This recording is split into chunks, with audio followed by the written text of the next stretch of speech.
yung pirma, mga kababayan doon, sabi ng NBI, mga ilang tao lang anya yung gumawa, yung pumirma sa mga nakapangalan doon sa acknowledgement receipts. Madaling sabi, lahat po gawa-gawa lang, peke, para makubra yung CIF, yung confidential funds. Kaya takot na takot si Sara Duterte na mag-appear sa hearing ng Congress, pati yung mga abogado. Hindi nila masasagot yan. Imagine, 16 na mga matitinding abogado, ni isa ayaw mag-attend. Kasi siyempre, ang dapat sumagot niyan si Sara Duterte. Pag natanong ng mga clarificatory questions ng mga congressmen, malamang lalo na madidiin si Sara. Ganon mga kababayan, kaya takot na takot si Sara sa bloodbath. Na siya mismo yung nagsabi na I want a bloodbath. Yun pala mga kababayan, bubble bath man lang. Puro man lang ablada po, puro yabang.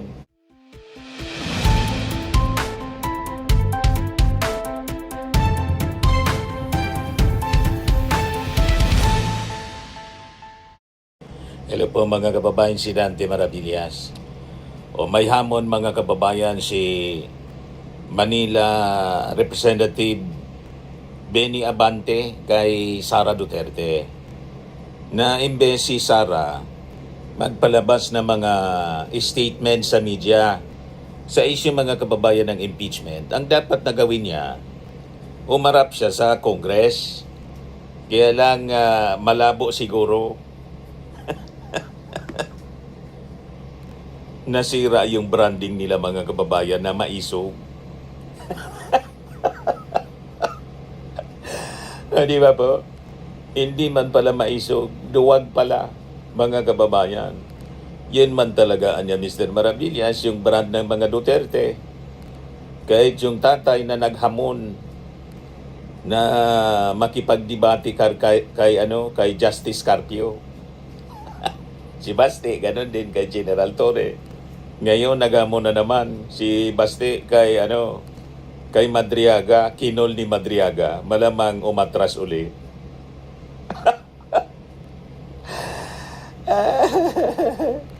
So ito yung hamon ni Benny Abante. Ayan news release. Benny Abante. Ayan Basahin ko mga kababayan yung sabi ni Congressman Abante. Sasabi dito sa kanyang news release, face House hearings, not only media. Impeachment endorser in Manila Representative Benny Abante urged Vice President Sara Duterte to personally face the House Committee on Justice in answer the allegations against her, imbes na mag-resort kanya sa mga media statements. Correct. Puro pa media mga kababayan, kasi sa media walang magre-rebat sa kanya, walang ribatal. Sa media mga kababayan, pinipili lang niya kung sino yung gusto niyang magtanong sa kanya. Pag hindi, walang tanong-tanongan niya. Ibigay niya ang kanyang paliwanag sa Committee on Justice. Hindi yung puro propaganda lang siya. Sabi ni Abante mga kababayan, Chairman Committee on Human Rights. Ang Committee at ang Senado, kung doon ito mauuwi, ang tamang forum para sa kanyang paliwanag, hindi lamang press release, social media post o press conference ang kanyang dapat gawin. Kung ganyan lang, malinaw na pag-iwas sa responsibilidad at accountability. Correct. Malinaw kasi mga kababayan na guilty. Sabi ko sa inyo, pag ang tao umiiwas na matanong, umiiwas sa investigasyon, malinaw na guilty. Flight is an indication of guilt, mga kababayan. Imagine po, sangkatutak yung kanyang abogado, pero hindi niya kayang sagutin. Pati ng kanyang mga abogado, hindi sinagot yung articles of impeachment. Si Martin Romualdez, mga kababayan, isa lang yung abogado. Di ba? At hindi siya umiwas sa pagtatanong ng ICI. Hindi din tumakas. Tulad ni Saldico, tulad ni Harry Roque. Si Saldico, nahuli na, mga kababayan. And sabi ng ating Pangulo at saka ng DILG, in 1 to 3 weeks, kasi siyempre ipaprocess pa yung mga papeles. Doon maibabalik dito sa sa Pilipinas si Saldico. Pero ang pinapakalat naman po ni Harry Roque, wala man daw na ganon, fake news daw yung ating Pangulo. Hindi daw nahuli, mga kababayan, si Saldico. Matindi talaga po ang pagpapakalat nila ng fake news. Tulad po ng pagpakalat nila na yung ating Pangulo ay mamamatay na sa colon cancer. Ayon, yung ating Pangulo, umakyat na naman po ng bundok. Nandun kahapon sa Benguet, mga kababayan, namakyaw ng mga gulay. Umakyat sa bundok ng Mountain Province, Benguet pala, namakyaw ng gulay. O, di ba? O ngayon, balikan natin yung kwento rito kay Benny Abante. Abante issued a call 2 days after the Justice Panel's clarificatory hearing on the impeachment complaints. He pointed to key pieces of evidence presented during the proceedings, including yung testimony ni Ramil Madriaga, who identified himself as alleged bagman ni Sara Duterte and supposed dummy ni former President Rodrigo Roa Duterte in certain bank accounts. Pinirman agad po ni Madriaga. Yan ang walang tinatago. Yung waiver niya sa mga bank accounts, doon makikita, mga kababayan, yung flow ng pera na umabot ng bilyon daw mula sa kung saang sources, kasama siguro yung droga or pugo. So, yun, mga kababayan, magkakaalaman na. Also cited was the Commission on Audit's final ruling affirming the disallowance of 73 million in confidential in intelligence funds of the Department of Education during Duterte's tenure as Education Secretary. So sabi dito sa news release ni Benny Abante, the hearing also examined findings of the National Bureau of Investigation, questioned documents division, which flagged similarities in handwriting and signatures in acknowledgement receipts of the supposed CIF recipients. Yung pirma, mga kababayan doon, sabi ng NBI, mga ilang tao lang niya yung gumawa, yung pumirma sa mga nakapangalan doon sa acknowledgement receipts. Madaling sabi, lahat po gawa-gawa lang, peke, para makubra yung CIF, yung confidential funds. Kaya takot na takot si Sara Duterte na mag-appear sa hearing ng Congress, pati yung mga abogado. Hindi nila masasagot yan. Imagine, 16 na mga matitinding abogado, ni isa ayaw mag-attend. Kasi siyempre, ang dapat sumagot niyan, si Sara Duterte. Pag natanong ng mga clarificatory questions ng mga congressmen, malamang lalo na madidiin si Sara. Ganon, mga kababayan, kaya takot na takot si Sara sa bloodbath. Na siya mismo yung nagsabi na I want a bloodbath. Yun pala, mga kababayan, bubble bath man lang. Puro man lang ablada po, puro yabang. Yun ang nangyari. So sabi rito, for Abante, these reports carry significant weight. Sa batas, may presumption of regularity ang mga ahensya ng gobyerno. Ibig sabihin, inaasahang maayos ang kanilang ginawa at walang halong politika.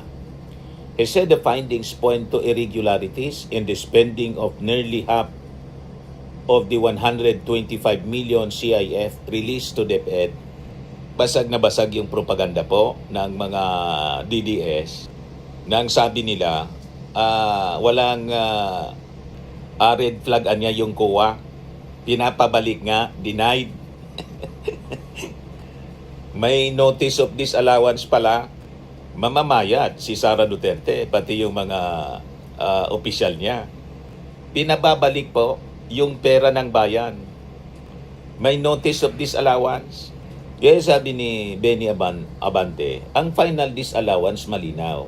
Hindi pinayagan ang paggastos ng 73 million dahil kaduda-duda at walang sapat na dokumento, paliwanag po ng congressman. Abante also noted that similar cases have reached the Sandigan Bayan in the Office of the Ombudsman, with some officials ordered to return public funds. Ganito rin ang ibig sabihin ng desisyon ng COA, isauli ang 73 million pesos ng BP at ng ilang opisyal ng DepEd. O, di ba? Wasak na wasak yung kasinungalingan ng mga DDS. Yung mga propaganda nila. Kaya puro lang sila pakalat sa sa social media. Saka pa-interview si Sara sa SMNI. Ayaw niya naman pa-interview sa ibang media, mga kababayan, na hindi kasabwat. Kasi ayaw niya sagutin yung mga hard questions. Hindi niya kaya. Ngayon, nadagdagan pa yung kaso ni Sara Duterte kasi may binulgar, diba, si Ramil Madriaga na sabi Chinese donor ni Sara Duterte. So sabi ni Manila Representative Joel Chua, formally linked Chinese donations to BP Sara's 2022 campaign may constitute election offense. Grounds for impeachment. So madadagdagan pa yung grounds for impeachment. Naloko na niya Mr. Maravillas. Nagkapatong-patong na.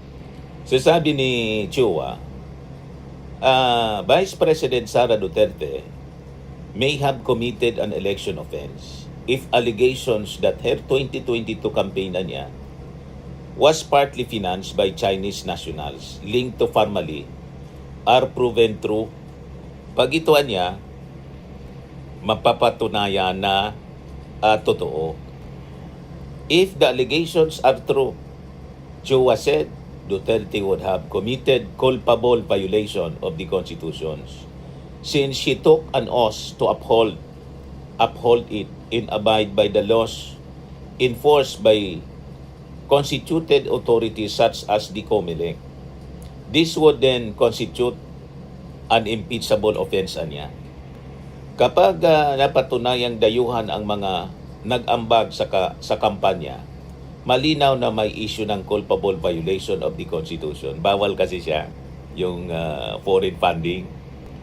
Section 96, meanwhile, makes it unlawful for candidates in political parties to solicit or accept such contributions, whether directly or indirectly. Ang nakikita ko rito ay posibleng election offense. Dahil may distribution na naganap, kailangan nating alamin kung ang mga sangkot ay Chinese citizens. Kung sila ay foreign nationals at hindi Pilipino, malinaw may paglabag niya sa election code. Duterte alleged bagman Ramil Madriaga claimed in his supplemental affidavit to have received millions of pesos from Farmally Financial Officer Lin Wishyong and businessman Maestrado Lim, also known as Tony Yang, and his brother Michael Yang, supposedly for the Vice President's campaign activities. Jowa recalled that Lim and Yang are also known associates of former President Rodrigo Roa Duterte, with Yang having served as his economic advisor. They are also among the individuals linked to the illegal operations of Pogo. So lumalabas mga kababayan sa affidavit ni Madriaga kasama sa nagpundo kay Sara Duterte sa kanyang election in 2022 mula sa Pogo. Madriaga said the funds were used by the Initiative for Social Justice Innovation in Progress Pilipinas o ISIP, a non-profit organization he formed, whose acronym, he said, originally stood for Inday Sara is my president. It was allegedly created to support Duterte's 2022 presidential bid, which he said was established on the instruction of Boss Duterte in former President yung Sinigong in 2020. Once ISIP was up and running, Madriaga said the former president directed him to collect financial donations from close allies and supporters. This included 175 million allegedly from Wei Xiong and 100 million purportedly from Lim. Yun ang naging supplemental affidavit ni Madriaga. Madriaga claimed the money was used to fund the campaign activities of ISIP across the country, covering establishments, the establishment of chapters, campaign merchandise, travel accommodations, office rentals, and allowances for volunteers and organizers. Jowa also pointed out that receiving donation from foreign nationals is one issue, but whether Duterte declared these contributions in her statement of contributions and expenditures or SOSE is an entirely separate concern should the allegation prove true. So madadagdagan pa, patong-patong na yung kinasadlakan na problema, mga kababayan ni Sara Duterte. Ang tanong dyan, sabi niya, nasa SOSE ba yan?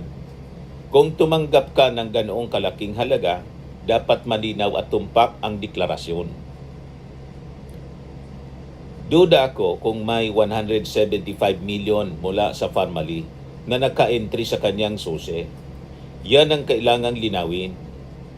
When asked whether the Duterte camp would still take the opportunity to confront this allegation at the impeachment hearings, Chua said the Committee on Justice is keeping its doors open.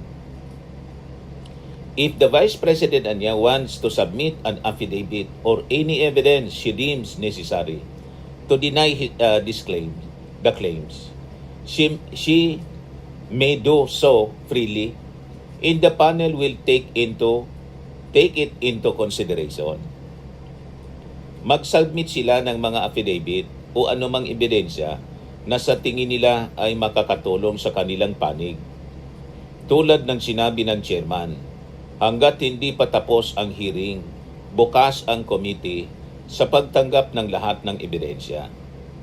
The Vice President has been absent from all of the Justice Committee hearings so far, refusing to directly answer the impeachment allegations against her and choosing instead to file petitions seeking to stop the proceedings and issue public statements on social media attacking the committee's credibility. Hindi lang yung credibility ng committee yung inaatake nila, kundi pati si Madriaga, inaatake nila yung credibility.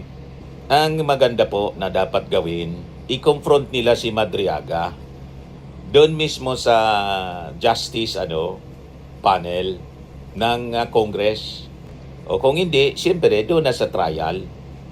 Face off dapat, mga kababayan. Para kung hindi totoo yung sinasabi ni Ramil Madriaga, o di malalaman natin, mga kababayan. Pero pag iwas ng iwas po si Sara, siyempre mabubuo sa isipan ng ating mga mamamayang Pilipino na talagang guilty po. So nadagdagan pa yung possible cases po na kakaharapin ni Sara Duterte, at ito ay lahat impeachable offense.